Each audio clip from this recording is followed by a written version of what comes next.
As McCarthy is presenting his, quote, commitment to America plan, it's a roadmap, by the way, designed to tell America what the Republican Party plans to do ahead of the midterm elections. It's similar to Newt Gingrich's contract with America that rolled out back in 1994. The goal is to form a unified GOP message ahead of the midterms. Let's bring in Kellyanne Conway, former senior counselor to President Trump. She attended the GOP conference meeting this morning and co-moderated the talk with Kevin McCarthy. Kellyanne, it's great to see you. Let me put up on the screen so folks at home can get an understanding of what we're talking about here. Some of the main points in the commitment to America: to fight inflation, lower the cost of living, make America energy independent, reduce gas prices, strengthen the supply chain and dependence on China, secure the border, fight illegal immigration, support hiring 200,000 more police officers, a parent's bill of rights for schools, lower medical costs, personalize health care, uphold free speech, protect the unborn, and safeguard the Second Amendment. There is more, but those are the headlines. Is this the prescription, in your estimation, to take back the House? Yes, John, it is, for two fundamental reasons. Number one, everything you just read is non-controversial and should be nonpartisan. But number two, you have an entire Democratic Party now in the majority in the House and really running all of Washington, House, Senate, and White House, that has passed policies or failed to pass policies that would guarantee the peace and prosperity, the safety and security that is in this commitment to America.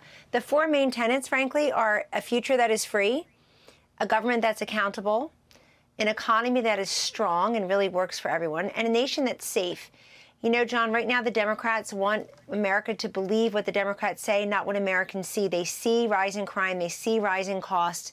This issue set is not complicated, but I'm so happy, really so relieved and thrilled that under Leader McCarthy's stewardship, he put together 7 or 8 task forces that involved all members of Congress. Everybody had agency authority and buy-in and input. And the result is this commitment to America that people can read, 2 pages, 2 sides, 500 words. You can read it. It's credible. It's doable. And it's an affirmative, positive, solution-centric document put forth by one party, the Republican Party.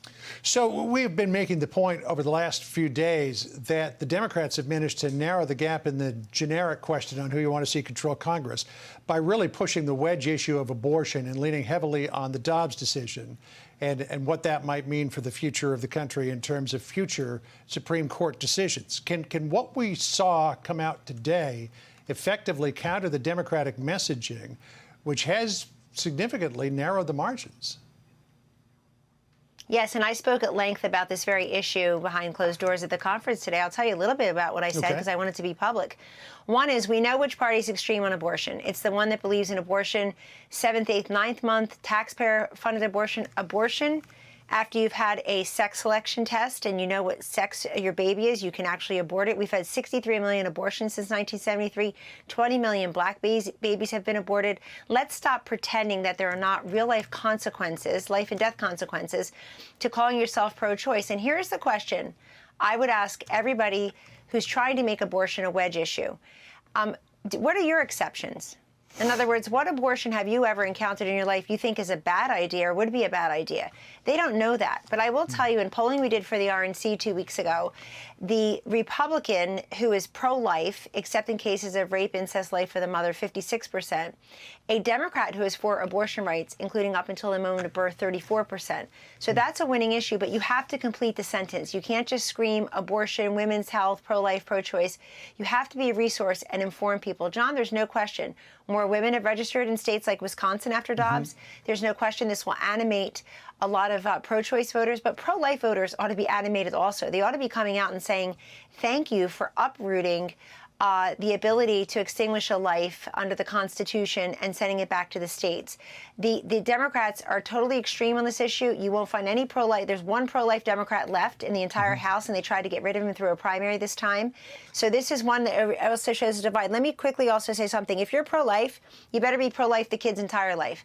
And that's why this commitment to America and the Republican Party are also the only party for school choice, charter schools, educational freedom, opportunity scholarships. We should not be preventing kids from getting out of these failing schools so that they can access a quality, affordable education that is worthy of their humanity and dignity. The Republican Party stands ready to lead on that. The point that you were making about what is it that you do stand for, what's acceptable, that's the point that Lindsey Graham is making, though some Republicans still disagree with him, mostly over the issue of another federal law on abortion. Let me ask you about this question, too, because Rashida Tlaib had a big day yesterday. We're going to play her interchange with Jamie Dimon when we talk to Senator John Barrasso in a minute. But she went back and forth with Debbie Wasserman Schultz over Israel. Tlaib told a Palestinian conference on Tuesday the following, quote, "Among progressives, it has become clear that you cannot claim to hold progressive values, yet back Israel's apartheid government."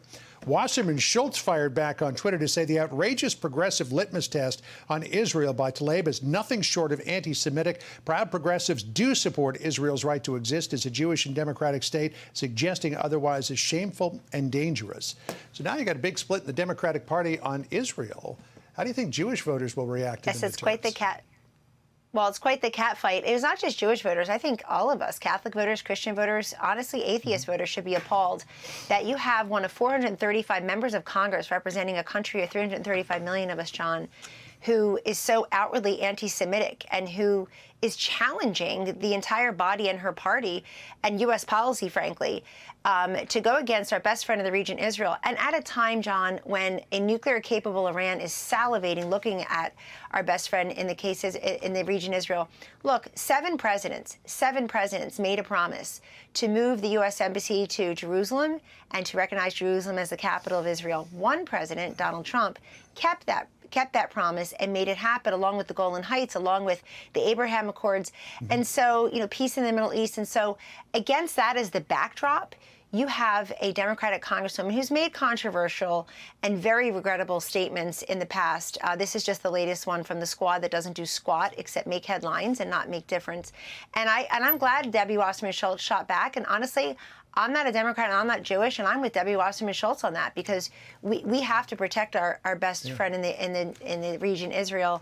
And I actually think that for people who were so busy censuring this member and impeaching that president twice, I want to see some tough sanctions against comments like that. All right. Well, we'll see if that happens. I wouldn't hold your breath, though, as you know. Kellyanne, don't hold your breath. Yep. Thanks. Yes. Appreciate it. Hi, everyone. I'm Brian Kilmeade. I want you to do me a favor. I want you to click to subscribe to the Fox News YouTube page. This is the only way that I know for sure that you're not going to miss any great commentary, any great news bites, any great interviews coming your way on Fox. You can get it all here on YouTube. So subscribe right now.